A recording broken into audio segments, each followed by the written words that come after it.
उत्तराखंड में लोकसभा चुनाव के लिए समय बेहद कम है।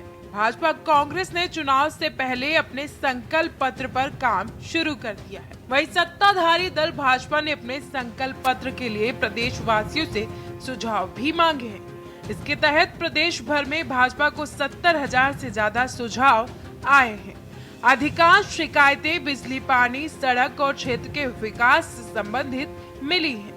वहीं उत्तराखंड के पिछले 24 सालों के इतिहास पर अगर गौर करें तो राज्य में अब तक हुए 4 लोकसभा चुनाव में आपदा कभी बड़ा मुद्दा नहीं बन पाई है।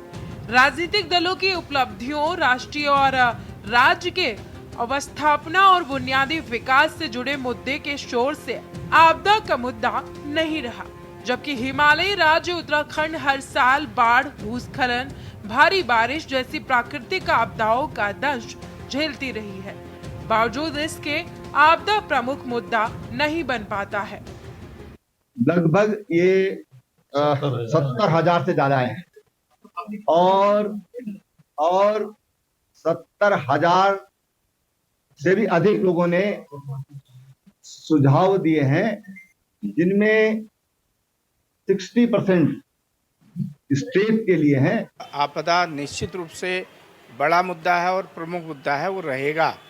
प्रतिवर्ष आपदा से करोड़ों की संपत्ति का नुकसान होता है और सरकार ने जो हमारे 350 गांव आपदा की जद में हैं, जिनका रिहेबिलिटेशन होना था, पुनर्वास होना था, उसमें कोई कार्रवाई नहीं की। न केंद्र सरकार ने की, न राज्य सरकार ने की। जोशीमठ दरक रहा है, बद्रीनाथ का प्रवेश द्वार है और आदि गुरु शंकराचार्य की गद्दी है वहाँ पर। निश्चित रूप से उत्तराखंड में यहाँ की भौगोलिक संरचना और यहाँ पर बहुत सारी नदियाँ हमारे उत्तराखंड क्षेत्र से होकर के निकलती हैं। यहाँ आपदा लगातार आती हैं, बरसात में भी जो है बहुत सारा नुकसान होता है और हमारी सरकार का ये प्रयास है कि ये आपदाएँ तो दैवीय आपदा हैं, लेकिन इनके न्यूनीकरण के लिए हम लोग काम करें। तो इसके लिए किस तरह से आपदा से नुकसान कम से कम हो सके और जन हानि कम से कम हो सके, संपदा को भी कम से कम हानि हो सके, इसके लिए लगातार प्रयास किए जा रहे हैं। आपको बता दें कि उत्तराखंड में अब तक कई बड़ी आपदाएं आ चुकी हैं। केदारनाथ आपदा, रैडी आपदा, जोशीमठ आपदा समेत तमाम ऐसी आपदाएं हैं आज भी डरा देती हैं। इन आपदाओं से सैकड़ों घरों के चिराग बुझ गए हैं, हजारों करोड़ों रुपए की परिसंपत्तियों का नुकसान हुआ है। वहीं हिमालयी राज्य उत्तराखंड में भूकंप का खतरा कम नहीं है। भूकंपीय दृष्टि से उत्तराखंड अति संवेदनशील जोन 5 व 4 के अंतर्गत आता है। यहाँ के 5 जिले उत्तरकाशी, चमोली, रुद्रप्रयाग, पिथौरागढ़ और बाघेश्वर अति संवेदनशील जोन में आते हैं, जबकि पौड़ी, हरिद्वार, अल्मोड़ा, चंपावत, नैनीताल और ऊधम सिंह नगर जोन 4 में आता है। वहीं टिहरी और देहरादून ऐसे जिले हैं जो दोनों जोन में आते हैं। यही वजह है कि भूकंप का केंद्र कहीं रहे, उसका असर उत्तराखंड में भी दिखाई देता है। आज जब जो है पूरा उत्तराखंड का पहाड़ी क्षेत्र तमाम तरह की आपदाओं से घिरा हुआ है, जोशीमठ का सवाल, उसका विस्थापन का मुद्दा और बड़ी परियोजनाओं से होने वाला जो यहाँ का पर्यावरण का नुकसान है, वो इन चुनावों में कहीं भी जो है चुनाव का मुद्दा नहीं बन रहा है।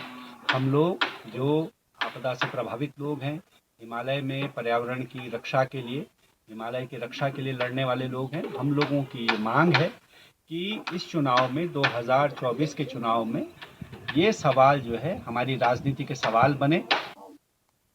देखिए, जब से हम लोग जब सरकारों में रहे हैं उत्तराखंड में, जितनी भी आपदाएं आई हैं, जितनी भी विपत्तियां आई हैं, हमने टाइम टू टाइम उनको फेस भी किया और फेस ही नहीं किया, उसका निराकरण भी ढूंढा और निराकरण किया भी। इसलिए आगे भी हमारी जो प्लानिंग है कि इस तरह के जितने स्पॉट्स हैं उन सबको हम लोगों ने चयनित किया है और आगे भविष्य में क्या अच्छी योजना बन सकती है उस पर हम लोग काम कर रहे हैं। क्या नई टेक्नोलॉजी हम लोग इजाद कर सकते हैं, वो टेक्नोलॉजी इजाद कर रहे हैं। इसलिए हम चाहते हैं कि भाई सुदृढ़ उत्तराखंड कैसे बने, उस सारे विषयों पर भारतीय जनता पार्टी की निगाहें हैं और वो काम कर रहे हैं। कुल मिलाकर मूलभूत सुविधाओं के साथ ही राज्य में आपदा को भी प्रमुखता मिलनी चाहिए। जनप्रतिनिधियों के साथ ही जनता को भी पर्यावरण के मुद्दे पर गंभीर होना होगा। देखना यह होगा कि आखिर कब उत्तराखंड की राजनीति में आपदा को प्रमुखता मिलती है और आखिर कब हम पर्यावरण के मुद्दे पर गंभीर होंगे। के न्यूज़ इंडिया के लिए उत्तराखंड डेस्क